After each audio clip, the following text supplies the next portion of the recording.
Ну, я считаю, что для белорусов разводы – это хорошо. Я что же разведенка? Женщины на сегодняшний день в Беларуси – это то, собственно, на чем стоит страна. Как ты себе можешь представить быть мамой? Я сама для себя решила, что я не брошена. Как за кольцо обручальное съесть, да? И вот Надо было быть очень послушной и кроткой, и удобной учителям, мамам, бабушкам. не очень получилось, да, вроде тебя?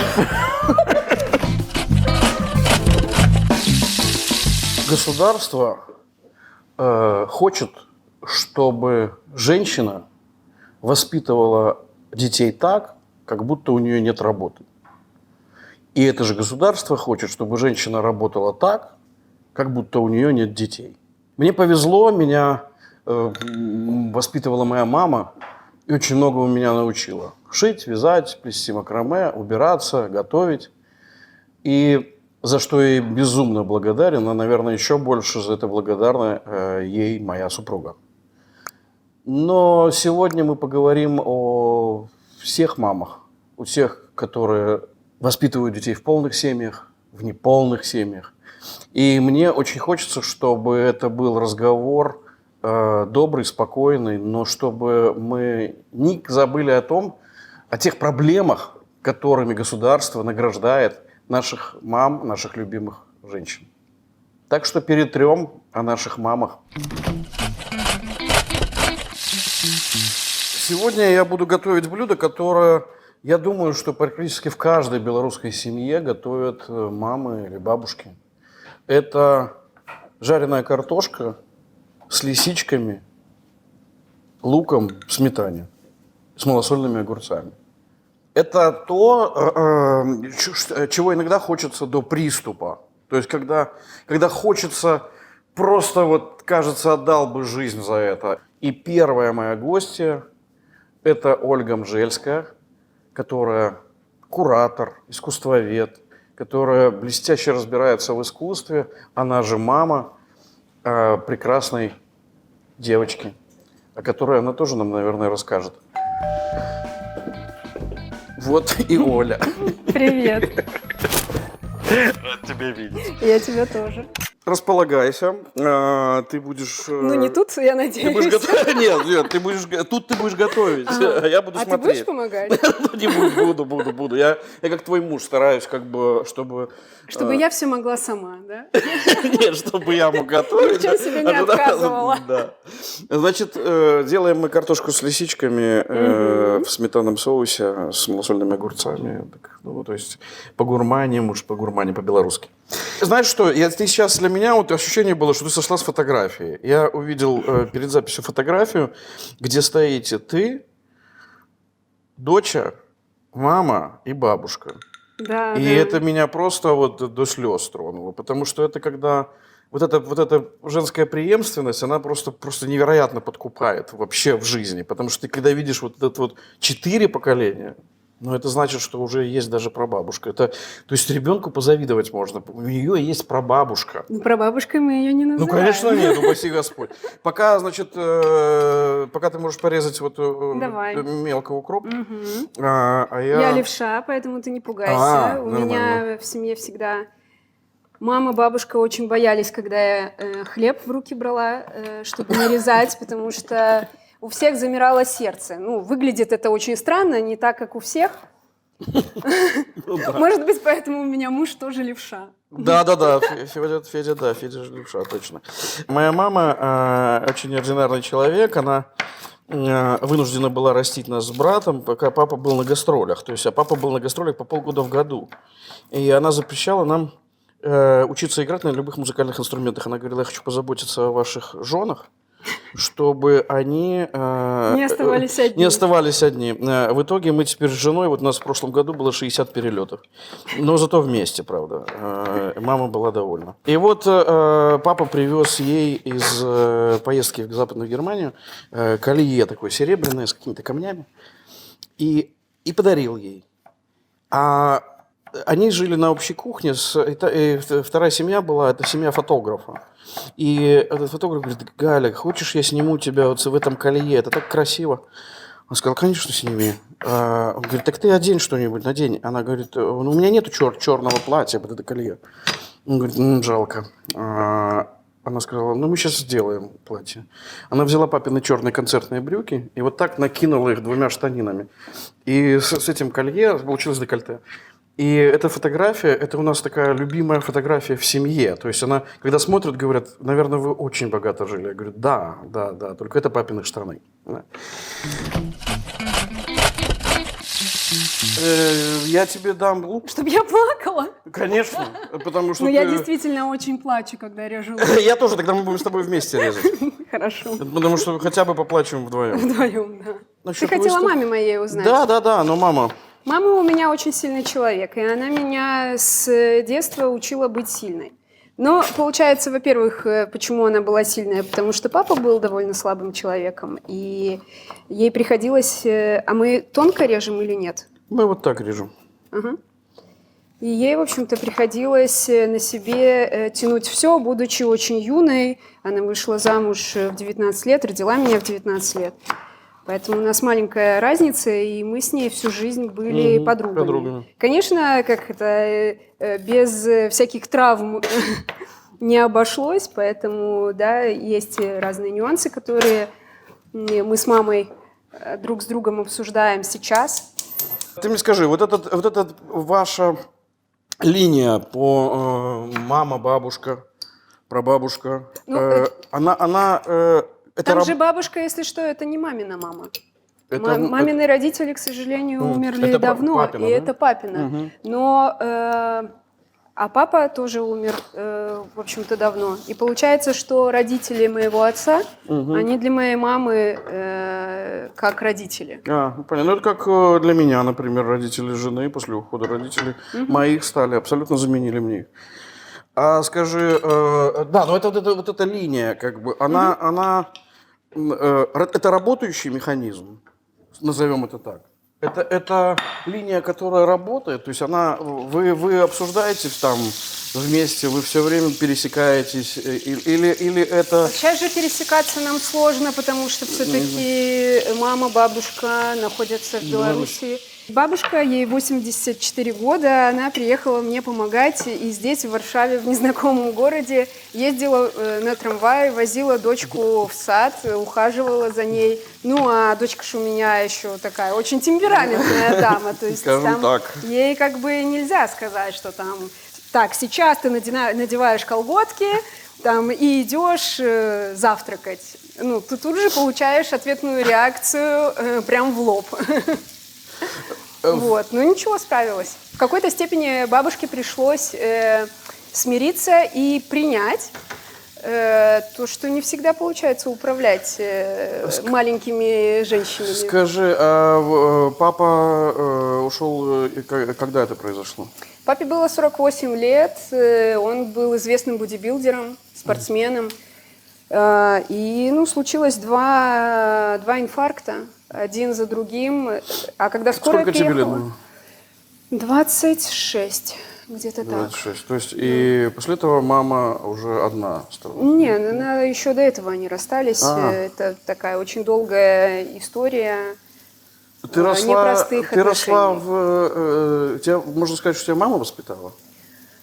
Ну, по сути, да, но на самом деле папа тоже в меня очень много вкладывал. Просто он вкладывал в основном, когда я была совсем маленькая, а уже когда я стала постарше, то у него со мной не получалось уже так общаться. Потому что у нас общее было это спорт. Я занималась большим теннисом, я кандидат в мастера спорта. И это было то, что нас объединяло. Ну, ты можешь сказать, что ты воспитывалась в неполной семье или нет? Нет, потому что все мною все равно занимались, и бабушка в том числе, несмотря на то, что мы сперва все вместе жили в одной квартире. Я, мама, папа, бабушка, дедушка. Но потом бабушка с дедушкой переехали, дедушка построил новую им квартиру, и они с бабушкой переехали, но бабушка с улицы Филимонова в Серебрянку каждый вечер приезжала делать со мной уроки, вне зависимости, дождь, пурга, какая температура на улице, Как она же я мной ненавидел занималась. эти уроки. Получается, что ведь в Беларуси что-то около 70% браков на сегодняшний день. То есть эта цифра была, я еще помню, как было 50% разводов, да? А сейчас 70%. Не, колоссальные. Я же в одном проекте, будучи беременной, участвовала от ПРООН, как раз связанное с семьей, традиционной семьей и так далее. То есть это как раз делалось... Так у нас же получается, что традиционная семья – это не полная семья теперь. Ну, если вообще, 70%. Да. Вообще, да. Но только это же не оговаривается так прямо. Это да. То есть и все эти данные, которые были собраны, они тоже иначе трактовались дальше уже в телевидении. Ну да. Мама занимается тобой. По сути, она одна такая осталась или нет? Или она потом замуж вышла? Нет, замуж она не вышла. Не вышла. Ну, то есть у нее были То есть какие-то получается, мужчины что... в жизни, но... Получается, что но она это одна. одинокая мама. Ну, в итоге, да. Мать-одиночка, как это называется, да? То есть ты получаешься сейчас в 70% семей белорусских. То есть в большинстве, да? А я получаюсь в меньшинстве. То есть вот это... Я просто к тому веду, что для меня женщины на сегодняшний день белорусские, это... Вот поэтому они и сильнее мужчин значительно. И мы это вот сейчас же доказательства видим просто бесконечно. Вот даже на том месте, где ты стоишь, уже стояло несколько таких героинь, что я даже не думал, что такие белорусские есть, как и ты, собственно говоря. Да? То есть, потому что вы такие все делаете такая, сами. Да. Я скромность, Ну, а что? путь к безвестности, да. Я просто к тому, Спасибо. я просто к тому, что женщины на сегодняшний день в Беларуси это то, собственно, на чем стоит страна. У меня такое ощущение. Я не знаю, какое оно у тебя, Ну, ты знаешь, учитывая, что это вот сейчас можно с колокольни 2020 года более как бы утвердительно об этом говорить, и с тобой даже многие согласятся. А в 2019 году мы с мужем запустили проект, который назывался «Эмансипация», с женщинами, с классными, интересными женщинами. Я говорю, ну давай. И это были 2-часовые интервью. И суть такая, что каждая женщина... Мы нарочито каждый раз говорили, что это проект Шнур добавляю, когда почти готов лук. о выдающихся женщинах Беларуси. И каждая из героинь приходила и начинала с того, что я очень рада, что меня пригласили, для меня это большая честь, но я себя не считаю выдающейся. И каждый раз мы как бы говорили, нет, ты классная, ты выдающаяся. Я скажу тебе такую крамольную штуку, которую, наверное, многие, за которую осудят. Но я считаю, что для белорусов разводы – это хорошо. Я же тоже разведенка. Ты же тоже разведен? Я же тоже разведен. У меня же второй брак. У меня тоже, да. Поздравляю. И вот мне кажется, что лучше, для ребенка гораздо лучше жить с одним родителем, чем в токсичных отношениях. Абсолютно. Потому что ведь родители дают модель, да, и ребенок эту модель усваивает. Если он усваивает эти токсичные отношения, он их будет повторять бесконечно. Да? И поэтому мне как бы кажется, что может быть это и какой-то вариант вообще для белорусов. Я лук откладываю, и сейчас мы перейдем к грибам. Ты грибы любишь вообще? Да. Какие? Ну, я боровики люблю. Я очень люблю ризотто, перлотто с боровиками. Да, вот это к слову сказать, вот перлотто я раньше недооценивал, а потом оценил очень. Это такая, это если что, ризотто из перловки. Да, так про вот этих женщин, которые живут в токсичных отношениях, продолжают жить, да, я понимаю, что это какая-то история про государство, потому что это ведь это политика такая. Да, это все так, это абсолютно так, даже субсидируется так государством. удобнее управлять всеми мозгами и прочее. Женское домашнее насилие теперь у нас это не насилие, да, то есть как бы это еще из России берется как бы этот пример. И в том числе и то, что алкоголизм и продажа водочки, да, как бы, которая безгранична. Вот меня как бы все время я вот в этом замыкаюсь в этом вопросе. Вот женщина, которая живет в Беларуси, она продолжает жить. либо в токсичных отношениях, либо разводятся и с нее требуют, вот как я сказал сегодня в анонсе, что хотят, чтобы государство хочет, чтобы чтобы женщина работала, как будто у нее нет детей, а воспитывала детей, как будто у нее нет работы. Чтобы каждая косичка ровно была Ровненько, заплетена. да. И упаси Господь, да. То есть, У моей бабушки до сих пор пунктик. Мы уже просто с моей мамой, смеемся, потому что это невозможно игнорировать или ругаться. Обязательно у Стефании должны быть ровненько вычесаны волосы. Для чего? Неизвестно. Человеку 5 лет. Неизвестно. Она, активную жизнь ведет.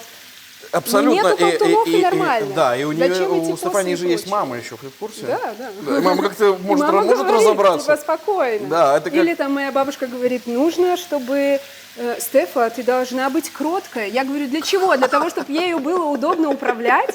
Бабушка такая, ну как? И я понимаю, что там очень много вот этого, знаешь, советского в голове, когда у них нету ответа на вопрос, ну как?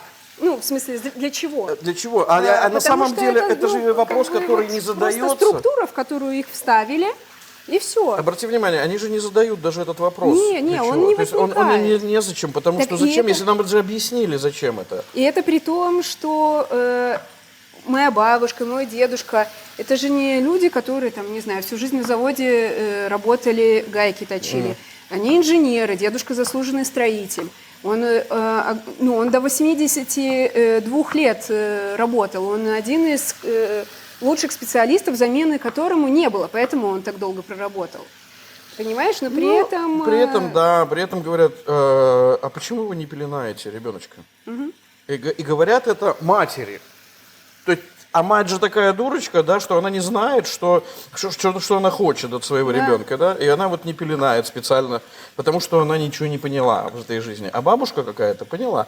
Но я думаю, что все это тот совок, который до сих пор доминирует И в он же, обществе. понимаешь, он же все равно передается, и поколению моему передается. Это мне повезло, что у меня мама более прогрессивных взглядов, и она интуитивно в моем детстве многие вещи, которые сейчас являются такими трендами в воспитании, она это интуитивно У меня делала в свои ощущение- 20 лет, будучи сама ребенком. Знаешь, у меня ощущение, что вот эти штуки все отомрут где-то вот поколение нынешних, там, может, 20-летних.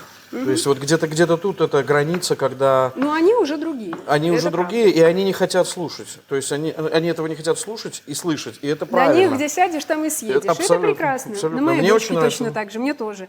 Нам с Федором очень сложно, но мы за Стефу очень рады, что она именно такая. Ну, сложно. А что же вам уже там так сложно? Ну, Ты же мать. Возьми ремень. ну, кстати, да, про шлепание это вообще отдельное. Для меня, ну, и ведь и в моем там поколении мамы, папы, ну, прикладывают ладошку.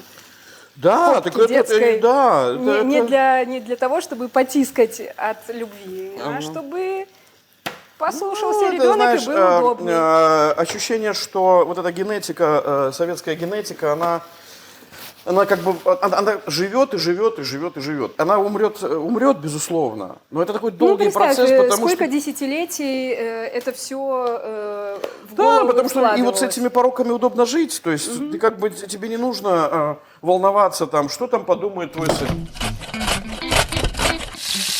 Однажды мы приехали с Наташей в деревню, где родители провели, так случилось, что они там провели последние где-то 10 лет своей жизни. То есть им очень нравилось, им надоело немножко город, и переехали туда.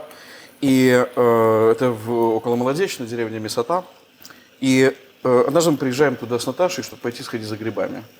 И мы идем, собираем грибы, а я люблю рассказать какие-нибудь истории интересные. И я ей говорю, знаешь, она говорит, ой, вот жалко, что это только происходит осенью. Я говорю, как? Нет, мы же зимой тоже приезжаем за грибами. Она говорит, в смысле за грибами? Я говорю, ну есть такие грибы, земляки называются.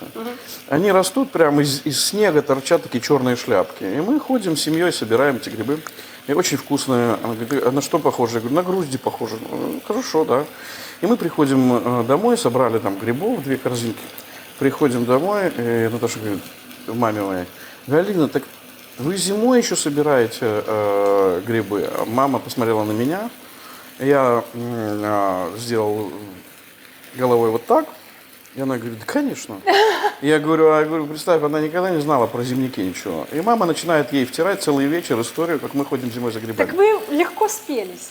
А мы легко, это у нас семейное. У меня даже фамилия, если к этимологии перейти, то это как бы, как бы аналог этого слова «подкалывать». Да? Есть такое в старом русском языке слово «хализить». Да? Вот как бы оттуда. У меня просто родители с Урала оттуда. Так, сейчас у нас скоро может гореть. Как тут Нет, уменьшить, гореть не нет? будет сейчас. Ты следи хотя бы за огнем. Хотя А бы то за совсем огнем. расслабился. Мы сообщили, что мы в пещере, да, сейчас следи хотя бы за огнем. Поддерживай огонь, если ты уж принес мне грибов. Да, ну про... Менеджерка вошла в эфир, да? Я понял, что в какой-то момент, что все, что мне говорили родители, они очень говорили мало каких-то вещей, которые воспитательных, да, там, не убей, не укради, ну, очевидно, какие-то вещи, что мне их говорить.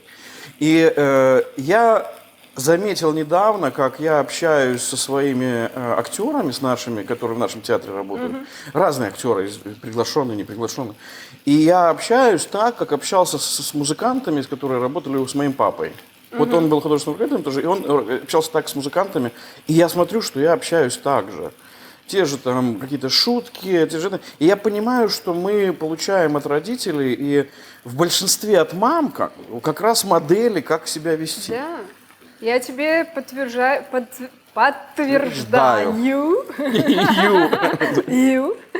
что так оно и есть. Причем я это стала очень сильно замечать за собой, именно когда у меня родилась дочка. И я периодически, ведь мы же копируем не только все классное, Ну но да, и всякую чуму. говнистое Абсолютно, тоже. абсолютно. И когда я в себе это чувствую, когда во мне это начинает выскакивать из меня, я ой-ой-ой-ой, так, Оля, это сейчас не ты. Да. Это сейчас не ты. Все, заканчиваем с этим. И точно так же бывает, я Федору могу что-то такое выдать. Возьму вторую Он на сковородку. меня смотрит огромными глазами. Это сейчас что было? Я говорю, ой, это была не я. Он такой, ну да. Ну и все. И мы начинаем смеяться и выходим из этого. Ну да. Моя мама прекрасный человек, но, как и все люди, она имеет и свои... Ну, пороки, естественно. Особенно учитывая, что, опять же, она все-таки, одна фактически мною занималась, и у нее были большие обиды в сторону отца. И когда ты все на себе волочешь абсолютно, и тебя никто не поддерживает, все считают, что это норма. Абсолютно. Ну так и так, давай, тащи на себя, а ты молодая девушка. Ну, знаешь, еще вот это все-таки штука про государство и мама. Государство и мама, это вообще, по-моему, можно писать, энциклопедию целую. Потому что получается, что насколько удобны вот эти вот матери-одиночки, да? Так Лукашенко же ими, в общем-то, и пользовался. Дал им всё и это общагу время. где-то. Это же Все, его и электорат. она привязана уже по гроб. Да? А если еще там И благодарны, что премиальные, дали общагу эту. Да. И ничего больше как будто и не надо. Ну, это поразительная на самом деле модель, потому что она ведь в цивилизованных странах она вообще не использует. Это бред какой-то. У меня сейчас подруга, бывший муж попытался у нее отсудить ребенку на моменте уже 15 лет. Да? То есть это очень смешно отсудить себе ребенка 15 лет. А он выше своего папы на полголовы. И он подал на нее в суд. А она на него отсудила алименты за 10 последних лет. То есть и суд сказал, что естественно, она воспитывает одна ребенка. Все, вопроса нет. А тут получается, что тут какие-то все время государство как-то любит этих одиноких матерей, и ощущение, что это стимулирует. Да? Стимулирует, и еще стимулирует вот это состояние обязательно благодарности. Не нормы того, что так, в принципе должно быть, а должно, в общем-то, быть и больше. Но благодарности хоть за краюшку хлеба.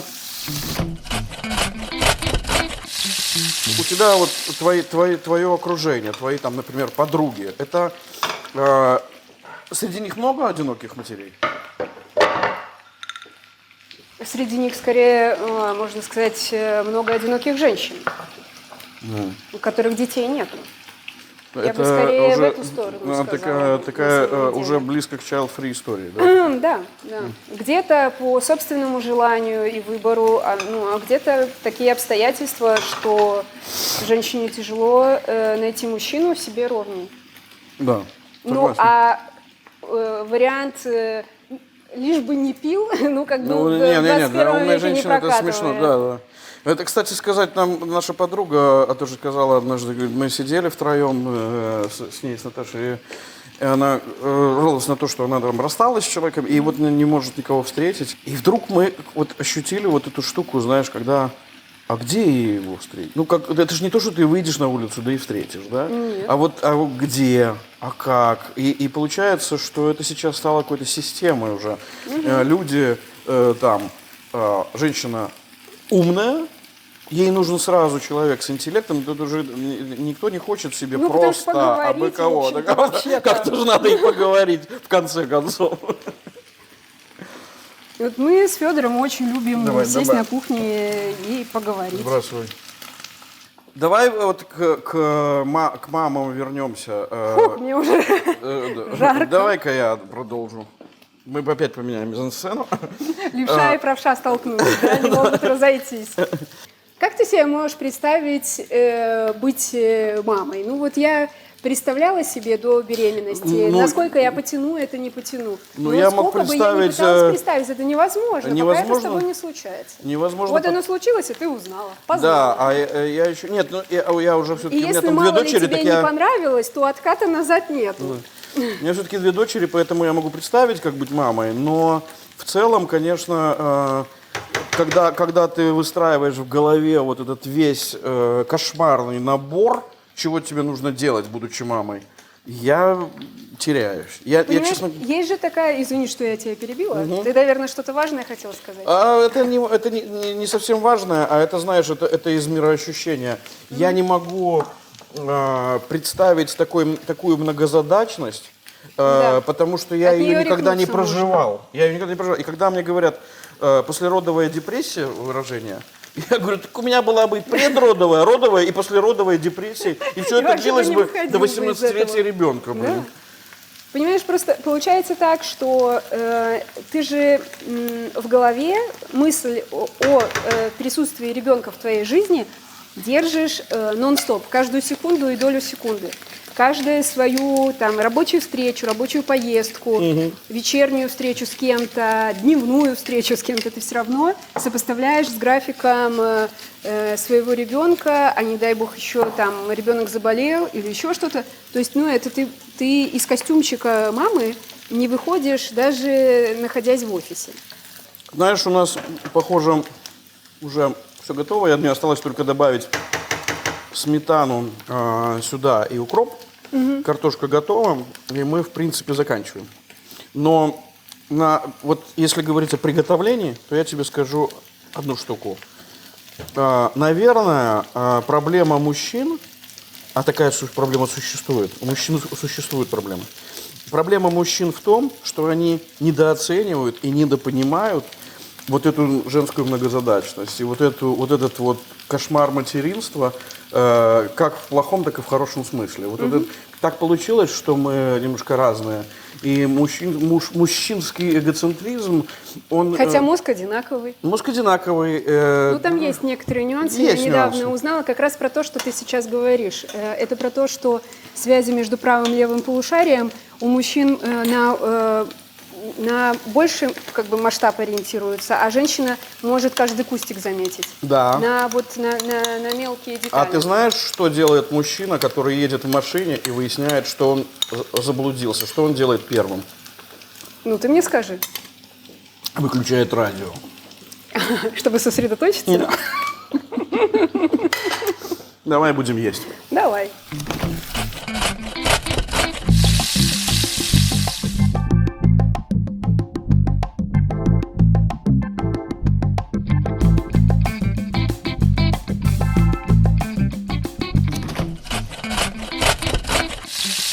Ну, у нас вакансия еще не заполнена. Так давай заполняй. Сейчас звонок раздастся. Раз быть. Вот, Наташа. Привет. Познакомьтесь, это Оля, это Очень Наташа. приятно. Ну что, сначала надо, наверное, с едой разобраться, потом уже будем говорить о чем-то важном. Пожалуйста. Я подожду. Такая зависла. Зачарованно смотрю на картошечку. Да я просто очень люблю картошку. Ну, я не знаю, когда говорят, что белорусы там бульбаши и прочее, я не знаю, правда это или нет, но я люблю тоже картошку. Еще малосольные огурцы. Это настоятельно Сам? рекомендую. Да нет, каждый себе берет. Нет, делал. Нет, вот это не я. Это был не я. Мы обсуждали жизнь матерей-одиночек. И я говорил о том, что то, что делает как бы государство всегда с матерями-одиночками, это какое-то, ну, такое сродни преступлению, да? То есть государству выгодно, чтобы женщина жила одна. Но очень часто матери-одиночки ведут себя тоже как преступницы, потому что они позволяют, чтобы государство с ними так обращалось. А если мы берем Беларусь, то там, в принципе, к сожалению, женщины затюканы государством, у них нет внутреннего стержня у многих. Мы берем среднее по больнице. И у них нет сил сопротивляться, потому что их с детства не научили это делать. И женщины готовы принимать то, что им не додает государство. Они просто согласны на это. Очень часто это делается из страха. Мам в школах запугивают, особенно одиночек. Например, вы не хотите, чтобы ваш ребенок кушал в школе? Очень хорошо, но мы на вас напишем донос, докладную записку, сообщим о вас в органы социальной опеки, и они-то на вас уже найдут управу. Естественно, мамы боятся этого, потому что не понимают, как в Беларуси находят управу на матерей, у них отбирают детей. Это, по сути же, вот тот шантаж, это же целый инструментарий, как давить на маму вот с этими органами опеки, да? Сколько раз была сейчас ситуация, когда там забирали детей, плюс у политзаключенных забирали детей, да, это целая история. Получается, ведь если взять политзаключенных, которых там уже по разным оценкам там от 5 до 10 тысяч, да, то получается, что это от 5 до 10 тысяч неполных семей, которые создало государство. То есть так. У меня было 2 случая уже, когда я на руках держал крошечных детей, отцы которых еще их не держали на руках. Я стою с ребенком, и я понимаю, что ребенок, вот я сейчас ее держу, а ведь ее папа, и неизвестно, когда он поддержит ее. И поддержит ли, то есть вообще мы ничего не знаем, да. Ты есть-то будешь? Слушай, такая тема, что кусок в горло не лезет. Да нет, она, понимаешь, все равно с этой темой надо разбираться. Это же не то, чтобы там печаль наша, да, там светла. Но тут вопрос, когда мы начинаем дискутировать, обсуждать, тогда получается, что из этого что-то может случиться, да. То есть как-то там к этому подключиться. Я поражаюсь, что люди не говорят, например, на тему вот одиноких матерей. Так получается, что их бросило государство, их бросило общественное мнение, их бросили все мы. То есть получается, что ты чувствуешь, что ты брошена? Нет. Вот. Почему? Абсолютно нет, потому что я сама для себя решила, что я не брошена. В какой бы я стране ни была, а я уже мне пришлось много переезжать из страны в страну, неважно, там от Беларуси я бежала, от войны я из Украины бежала, и где я окажусь, я не знаю. Но я не чувствую, что я брошена, потому что я сама в себе всегда нахожу в голове оправдание этому какое-то, и цель, как с этим, то есть понимание, как с этим я должна жить, и что я должна делать. Неважно, ты брошен или не брошен, один ты или не один, у тебя есть дети. И дети ни в коем случае, в принципе, не должны даже догадываться о том, что ты можешь сама себя бросить, по большому счету. Тут проблема матерей-одиночек, что они сами себя внутри бросают, и надевают на себя вот эту вот, знаете, жертвенность, и идут поэтому в мир. Дети, естественно, на это все смотрят, и отсюда мы получаем травмированных детей. Но нет, это не должно быть так. То есть мама, даже если она одиночка, она должна сама с собой работать. Неважно, каким способом. И тут ни государство, ни помощь от государства, ни друзья, ни подруги, никто, ни работа, ничего не смогут сделать с этим. Она должна сама себя вытащить из этого состояния. Я посмотрел твой послужной список, что ты наделала в Украине. Ты когда детей вообще воспитывала? Между делом, между съемками. Но у меня дети очень самостоятельные. Я их научила быть Одному 10, самостоятельными. второму 5. Да, 19 и 10. И ты спасаешь себя от детей. Ну, то есть в моем случае я сама себя спасала от детей тем, что я учила их быть готовыми самостоятельно варить макароны, договариваться с нянями, гулять с собакой, ходить в магазин. И это был выход. Зато сейчас Даша учится в Вене, и она 17 лет уехала, она в 17 лет уехала, поступила в Польшу. Я за нее вообще не боялась. Когда из общежития мне звонят, говорят: слушайте, Наташа, у нас тут такого не было, 17-летний ребенок, мы не знаем, что с ней делать. Я говорю: я вообще не боюсь, и вы не бойтесь. Вот так вот я их и вырастила. Да, молодец, молодец. Просто вот этот случай, знаешь, когда ты один ребенок, а выясняется, что уже 2, может быть, а еще 3, и ты думаешь, ну как, это же только бегать только между ними надо все время. И, ну, если алгоритм есть, как воспитывать так, чтобы они самовоспитывались, то это, конечно, вообще, по-моему... И это личный пример должен быть. Ну, то есть у меня дети всю жизнь видели, что я постоянно учусь, постоянно там что-то придумываю, куда-то мы идем, Только что-то ты не мы ешь. делаем. Черт, не могу. Вот когда начинаешь разговаривать, рот затыкается же.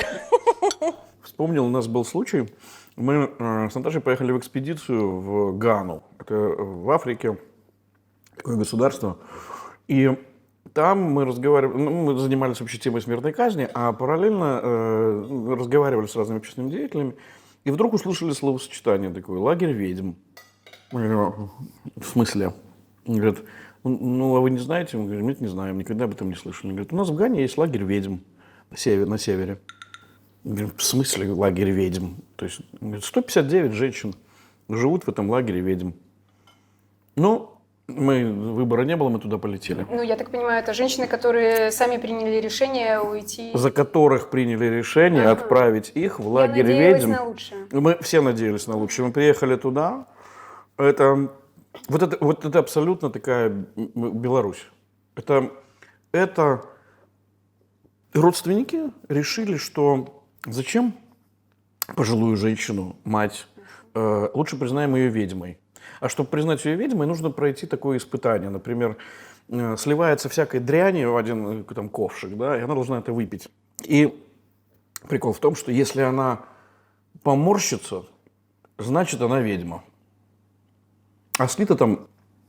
Зачем вообще даже придумывать это? Я даже не знаю, Можно же проще, просто назвать, да и можно всё. проще, да, Зачем назвать вот это этот проект. спектакль? Но они еще женщин обливали одновременно кипятком и ледяной водой с двух сторон. Если она не закричит, то она не ведьма.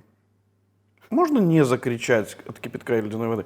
И вот мы увидели этих женщин, и я говорю: ну ведь это же вот эта модель Беларуси, да? Мы этих женщин признали, что они вот такие, лишили их возможности бороться с домашним насилием, собрали их в одном месте и поставили старого деда их сторожить. Вот все. И ты думаешь, это уже 21 век?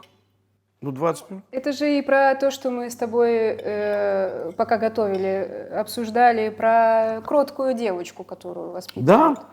И про обливание, чтобы молчала, если молчит не ведьма, если Да. не поморщится, то не ведьма. Я говорю, это абсолютно наша Эту модель. кроткостью, удобная в быту.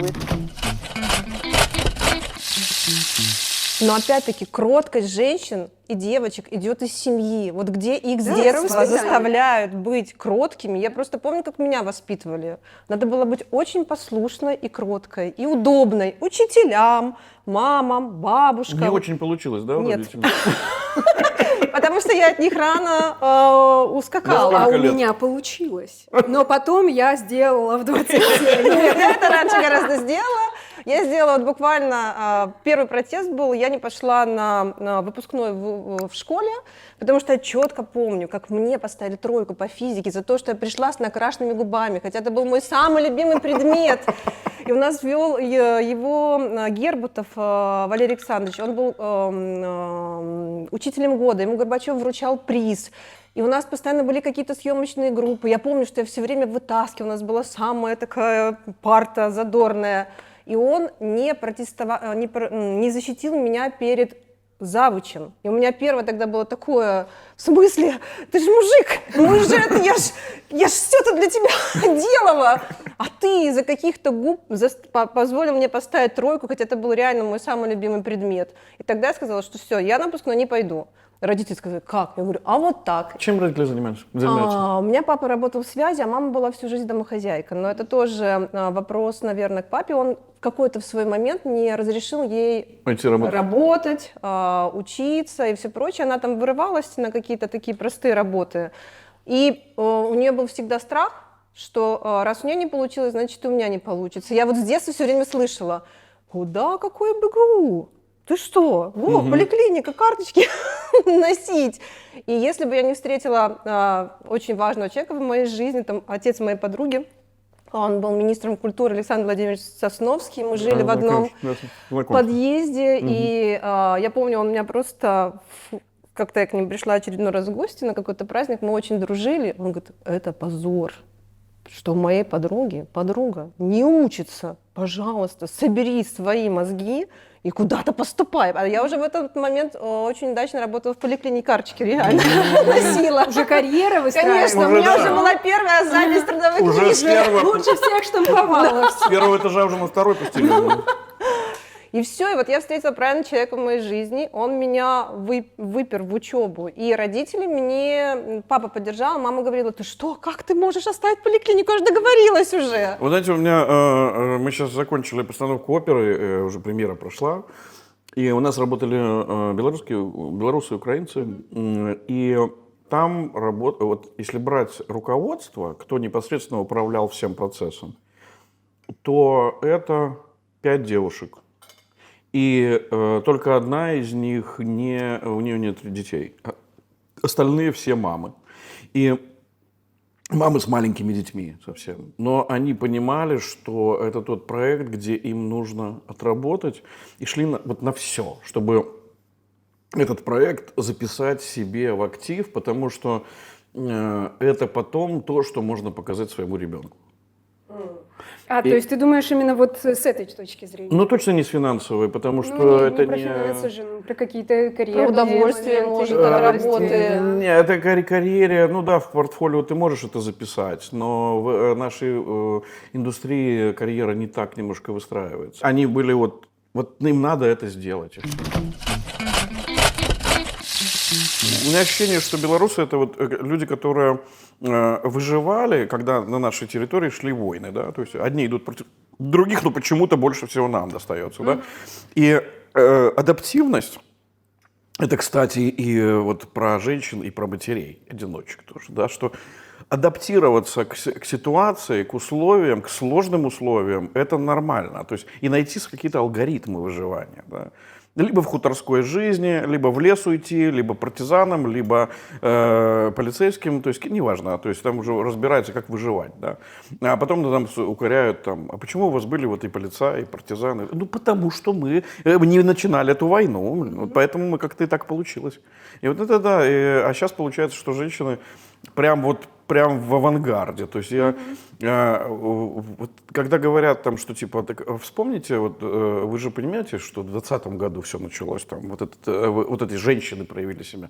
Я говорю, а вы помните, когда убили Красовского, Захаренко, Диму Завадского и прочее, кто поехал по всему миру? Их жены и матери. В твоей истории, когда ты одна уехала в Украину, ты одна уехала с детьми? Не, в Украину я уехала еще с мужем, и у меня был один ребенок, у меня второй ребенок родился уже в Украине. Нет, тогда все прямо было легко и просто, то есть я понимала, что мне там будет лучше почему-то, я не знаю, это было как-то интуитивно, хотя, естественно, все говорили, куда ты поедешь из родной Беларуси, это же То был есть там... ты давно уехала? Я в 2007 году первый раз уехала. И я там начинала карьеру с нуля, естественно, я переучивалась, потому что в Беларуси я преподавала в университете, а потом я туда приехала, и я поняла, что я не смогу там преподавать в университете, мне не хотелось бы.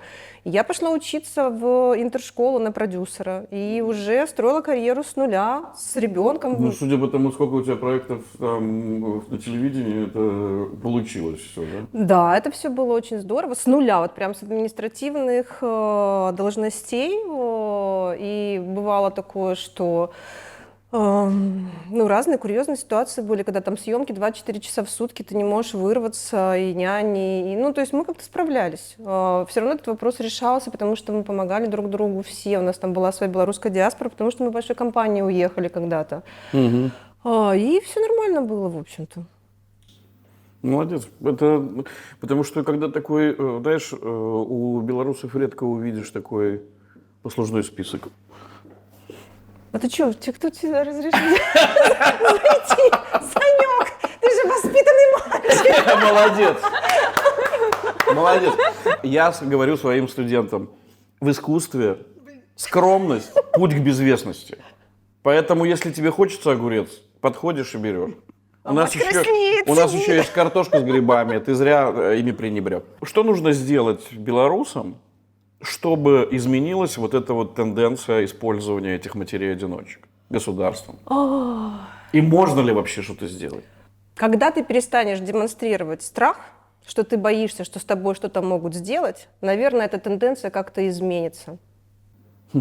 Но тебе же скажут сначала, мы у тебя забираем общежитие, Ну, ты не значит- получишь премиальных, и плюс подводишь под сокращение. А если эта проблема белорусов как раз в том, что они что-то ждут, что им дадут общежитие. И вот это чувство ожидания, она и связывает руки тем же матерям-одиночкам, вообще, в принципе, людям в стране. Понятно, что бизнесу там не дают развиваться особо. И естественно, государство все делает для того, чтобы люди боялись и ждали. Человек, который ждет и боится, наиболее управляемый. Ну вот его гораздо проще прижать и запугать чем-то. Но ты знаешь, что по последним данным количество людей, которые работают в частном секторе, превысило 2 года или 3 назад, превысило количество работающих в государственном секторе. Увольняли, Впервые. потому что посокращали, поувольняли всех негодных. Ты думаешь, что это не выздоровление? Нет, это не выздоровление. Я уверена, что это не выздоровление, потому что сейчас тебя не возьмут на государственную службу, если у тебя не будет чистого... Это называется социальный пакет. Это называется социальный инвалидизм, когда ты становишься социальным, ну, тебя государство обездвиживает, и ты перестаешь критически мыслить. Вот это вот идеально, вот то, чего добились в Беларуси, это очень многие люди перестали критически мыслить. Потому что они думают, блин, а зачем? Это же неудобно. Когда ты думаешь, что ты, значит, уже кого наказали? Да. И наказывают думающих людей в первую очередь Оля, ты что сейчас. думаешь? Ну, я думаю... Спасибо. Нет, все в порядке. Я думаю, что помимо критического мышления, в случае с женщинами важно все-таки еще очень простое и очень сложное, чтобы женщины друг друга уважали и друг за друга заступались, потому что мизогиния, она на руку только тому режиму, в котором сейчас находится Беларусь. Ты знаешь, что ты сейчас совершила преступление? Ты украла мое последнее слово. Подружки. На самом деле, да. Я убежден, что вот если та энергия, которая есть у белорусских женщин, та сила, если она будет объединена, то это очень легко добиваться таким женщинам результатов. Мы это видели. Да. И мы это видим, да. Поэтому, я вас люблю, что я могу сказать. Спасибо.